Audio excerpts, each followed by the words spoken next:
MP ఎన్నికల సందర్భంగా జనగామలో ఉద్రిక్తత ఏర్పడింది. పోలింగ్ సరళిని పరిశీలించేందుకు ధర్మకంచి జెడ్పీ హైస్కూల్ కేంద్రానికి వెళ్లారు యువజన కాంగ్రెస్ నేత కొమ్మూరి ప్రశాంత్ రెడ్డి. దీనిపై అభ్యంతరం వ్యక్తం చేశారు బీఆర్ఎస్ ఏజెంట్ ప్రవీణ్. దీంతో ఇద్దరి మధ్య తీవ్ర వాగ్వాదం జరిగింది.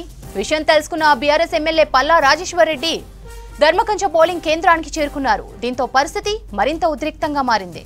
పోలీసులు రెండు వర్గాల వారిని చెదరగొట్టారు.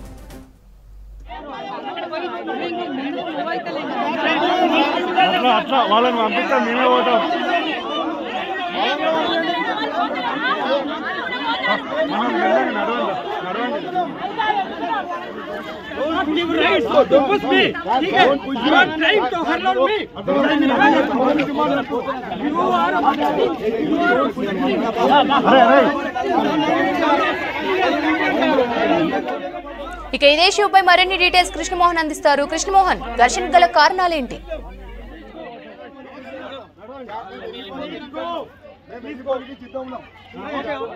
సెవెంత్ ఇక్కడ లాస్ట్ అసెంబ్లీ సమావేశ ఎన్నికల సందర్భంగా జరిగిన సీనే ఇప్పుడు మళ్ళీ రిపీట్ అవుతుందని చెప్పొచ్చు. పోలింగ్ కేంద్రాల దగ్గర కాంగ్రెస్ వర్సెస్ ఈ బీఆర్ఎస్ అన్నట్టుగానే ఉద్రిక్త పరిస్థితులు కారణమైందని చెప్పచ్చు. అయితే పోలింగ్ జరుగుతున్న సరళిని పరిశీలించేందుకు మాజీ ఎమ్మెల్యే కొమ్మూరు ప్రతాప్ రెడ్డి కుమారుడు కొమ్మూరు ప్రశాంత్ రెడ్డి అక్కడికి వెళ్ళారు. అదే సమయంలో అక్కడ ఉన్నటువంటి బీఆర్ఎస్ నేతలు ఆయనను అడ్డుకునే ప్రయత్నం చేశారు. తాను పరిశీలించడానికి వచ్చాను, ఎక్కడ పోలింగ్ బూత్ లోపలికి వెళ్ళలేదు, తర్వాత ఓటర్లు ఎలా వెళ్తున్నారనే చూడడానికి మాత్రమే వచ్చాను, కానీ తనను అనవసరంగా అడ్డుకుంటున్నారంటూ ఆయన అభ్యంతరం చేశారు. ఇదే క్రమంలో అక్కడికి స్థానిక ఎమ్మెల్యే బీఆర్ఎస్ నేత పల్లా రాజేశ్వర్ రెడ్డి అక్కడికి చేరుకున్నారు. దీంతో ఒక్కసారిగా ఉద్రిక్తమైనటువంటి పరిస్థితులకు కారణమైందని చెప్పొచ్చు. రెండు వర్గాల మధ్య కూడా గొడవ తీవ్ర స్థాయిలో జరిగింది, వాగ్వాదం జరిగింది. ఓ దశలో బాహాబాహికి కూడా సిద్ధమయ్యారు. ఇదే క్రమంలో పరిస్థితి చేయి దాటే పరిస్థితికి వచ్చింది. దీంతో పోలీసులు అయితే రంగప్రవేశం చేశారు. ఏసీపీ అంకిత్ ఆధ్వర్యంలో పోలీసులంతా కూడా అక్కడికి చేరుకున్నారు. ఇరు వర్గాలను కూడా సముదాయించే ప్రయత్నం చేశారు. కానీ రెండు వర్గాల నుంచి కూడా వాగ్వాదం తీవ్ర స్థాయిలో పెరగడం, బాహాబాయికి కూడా దిగుతుండడం, రెండు వర్గాలు కూడా అభ్యంతరాలు వ్యక్తం చేసుకోవడం జరుగుతుంది. 263 ఇది ధర్మకంచ ఉన్నటువంటి బాలికల ఉన్నత పాఠశాల. ఇందులో ఉన్నటువంటి పోలింగ్ బూత్లో ఈ విధమైనటువంటి ఆందోళనకు కారణమైంది. దీంతో ఒక్కసారిగా ఆ ప్రాంతం అంతా కూడా ఉద్రిక్తమైనటువంటి పరిస్థితులకు చోటు చేసుకున్నాయి. పోలీసులు ఇరు వర్గాలను కూడా నచ్చజెప్పే ప్రయత్నం చేశారు. కానీ రెండు వర్గాల నుంచి కూడా అభ్యంతరం వ్యక్తం చేయడం, రెండు వర్గాలు కూడా అదే విధమైనటువంటి గొడవకు దిగుతున్న నేపథ్యంలో పోలీసులు ఓ దశలో స్వల్ప లాఠీ చార్జ్ చేయాల్సినటువంటి పరిస్థితి కనిపించింది. రెండు వర్గాలను కూడా అక్కడి నుంచి చెదరగొట్టి బయటికి పంపించారు. దీంతో ఒక్కసారిగా ఉద్రిక్తమైనటువంటి పరిస్థితులకు ఈ సంఘటన కారణమైందని చెప్పొచ్చు. కేవలం అక్కడ ఉన్నటువంటి ఓటింగ్ సరళిని పరిశీలించేందుకు వచ్చే క్రమంలోనే తమను అడ్డుకునే ప్రయత్నంలోనే బీఆర్ఎస్ ప్రయత్నం చేసింది. తాము అభ్యంతరం చెప్తే తమపైకే దాడి దిగే ప్రయత్నం చేశారంటూ కూడా కాంగ్రెస్ పార్టీకి సంబంధించిన లీడర్లు చెప్తున్నారు. అయితే ఇలా నాన్ లోకల్ పర్సన్స్ కూడా ఇక్కడికి వచ్చి ఓటర్లను ప్రభావితం చేసే ప్రయత్నం చేశారు, తమ వాళ్ళ మీదనే దాడి చేశారంటూ కూడా బీఆర్ఎస్కు సంబంధించినటువంటి ఎమ్మెల్యే పల్లా రాజేశ్వర్ రెడ్డి చెప్తున్నారు. రెండు వర్గాలు మాత్రం ఒకరికొకరి మీద ఆరోపణలు, విమర్శలు, వాగ్వాదం ఇలా ఒక్కసారిగా ఆ పోలింగ్ బూత్ దగ్గర ఏం జరుగుతుందో అర్థం కాని పరిస్థితి కనిపించింది. ఓ దశలో పోలీసులు అడ్డుకునే ప్రయత్నం చేసిన పోలీసులను మీద కూడా వాళ్ళపైన కూడా వాగ్వాదానికి దిగారు. దీంతో ఓ దశలో ఏం జరుగుతుందో అర్థం కాని పరిస్థితి అక్కడ ఉన్నటువంటి ఓటర్లకు కూడా అయింది. ఒక గందరగోళమైనటువంటి పరిస్థితి అక్కడ నెలకొందని చెప్పొచ్చు. ఈ నేపథ్యంలో పోలీసులు మాత్రం రెండు వర్గాలను అక్కడి నుంచి చెదరగొట్టారు, రెండు వర్గాల నుంచి అక్కడికి పంపించేశారని చెప్పొచ్చు. ప్రస్తుతం అయితే మళ్ళీ సాధారణ పరిస్థితికి వచ్చింది. ఓటర్లు తమ ఓటు హక్కును వినియోగించుకుంటున్నారు. అయితే మనం లాస్ట్ ఒక అసెంబ్లీ ఎన్నికలకు సంబంధించినటువంటి సమయంలో కూడా చూసాం, సేమ్ ఇదే సీన్లు అప్పుడు కూడా రిపీట్ అయ్యాయి. మొత్తం వరంగల్ ఉమ్మడి జిల్లాతో చూస్తే జనగామలోనే ఎక్కువ ఘర్షణలు చోటు చేసుకున్నాయని చెప్పొచ్చు. సేమ్ బీఆర్ఎస్ వర్సెస్ కాంగ్రెస్ అన్నట్టుగానే ఆ ఎన్నికల్లో కూడా తీవ్రమైనటువంటి గొడవలు జరిగాయి. సేమ్ ఇప్పుడు మళ్ళీ పార్లమెంట్ ఎన్నికల దగ్గరకు వచ్చేసరికి కూడా సేమ్ ప్రశాంత్ రెడ్డి కావచ్చు, ఇటు కాంగ్రెస్ పార్టీకి సంబంధించినటువంటి నేతగా ఉన్నారు, అదేవిధంగా ఎమ్మెల్యే పల్లా రాజేశ్వర్ రెడ్డి, ఈ రెండు వర్గాల మధ్య మరోసారి ఘర్షణ వాతావరణం నెలకొందని చెప్పచ్చు.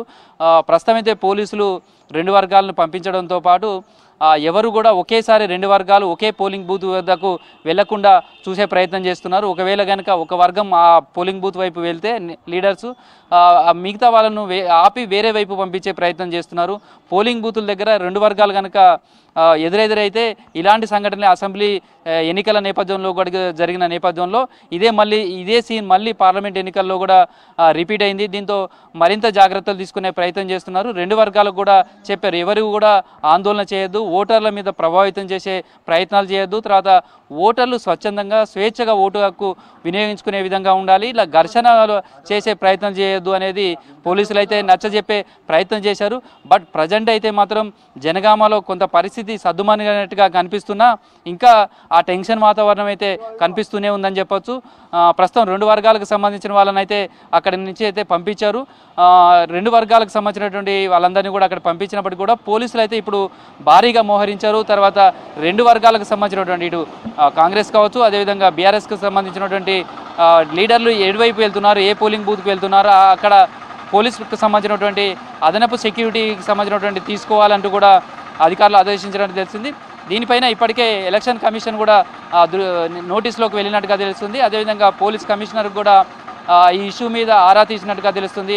జనగామలో ఇప్పుడు జరిగినటువంటి సంఘటన 2 వర్గాల మధ్యన ఘర్షణ కావచ్చు, తీవ్రమైనటువంటి ఉద్రిక్త పరిస్థితులు, అదేవిధంగా కొద్దిసేపటి క్రితం అంతకుముందు జరిగినటువంటి సంఘటన కావచ్చు, ఏది ఓటర్లు తాము స్వచ్ఛందంగా ఒక టెంట్ వేసుకోవడం, దాన్ని తొలగించే ప్రయత్నం, తర్వాత ఓటర్లపైనే దాడి చేసిన సంఘటన కావచ్చు, ఇది మర్చిపోకముందే ఈ సంఘటన వరుసగా జనగామ నియోజకవర్గంలో ఈ వరుసగా జరిగిన సంఘటనలు మాత్రం పోలీసులను మరింత అప్రమత్తం చేసిందని చెప్పవచ్చు. ఉన్నతాధికారులు కూడా దీని మీద దృష్టి సారించారు. ప్రస్తుతం మళ్ళీ ఇలాంటి సీన్లు రిపీట్ కాకుండా మరింత జాగ్రత్తలు తీసుకోవాలంటూ కూడా ఆదేశాలు వచ్చినట్టుగా తెలుస్తుంది. 2 వర్గాలు ఏ పోలింగ్ బూత్ దగ్గర కూడా ఎదురు పడే విధంగా ఉండకుండా చూడాలంటూ కూడా ఆదేశాలు వచ్చినాయని చెప్పొచ్చు. ఇటు పల్లారాజేశ్వరరెడ్డి ఏదైతే పోలింగ్ బూతులు వెళ్తున్నారో, తర్వాత కాంగ్రెస్ పార్టీకి సంబంధించిన ఏజెంట్లు కావచ్చు, లేదా చీఫ్ ఏజెంట్లుగా ఉంటారు, తర్వాత పార్టీకి సంబంధించిన అభ్యర్థి కూడా పోలింగ్ సరళి ఎలా ఉందో పరిశీలించేందుకు వెళ్తారు. అదే సమయంలో 2 వర్గాలు అక్కడకు వెళ్లకుండా చూడాలని కూడా ఒక సూచనలు కూడా చేసినట్టుగా తెలుస్తుంది. మొత్తానికైతే జనగామ అసెంబ్లీ నియోజకవర్గం ఇది పార్లమెంటు లోక్సభ, ఇది భువనగిరి పార్లమెంటు పరిధిలో ఉంటుంది ఈ జనగామ. ఇక్కడ ఉన్నటువంటి ఘర్షణ వాతావరణం నేపథ్యంలో అయితే పోలీసులు మరింత అప్రమత్తమయ్యారని చెప్పొచ్చు. ప్రస్తుతం అయితే ఘర్షణ సద్దుమణిగింది, ఆందోళన సద్దుమణిగింది అని చెప్పొచ్చు. ఓటర్లు అయితే తమ ఓటు హక్కును వినియోగించుకునేది అయితే పోలింగ్ బూత్లోకి వెళ్తున్నారు. ఈ సంఘటన నేపథ్యంలో అయితే పోలింగ్ బూతుల దగ్గర అయితే మరింత భద్రత పెంచినట్టుగా తెలుస్తుంది. శ్రవంతి.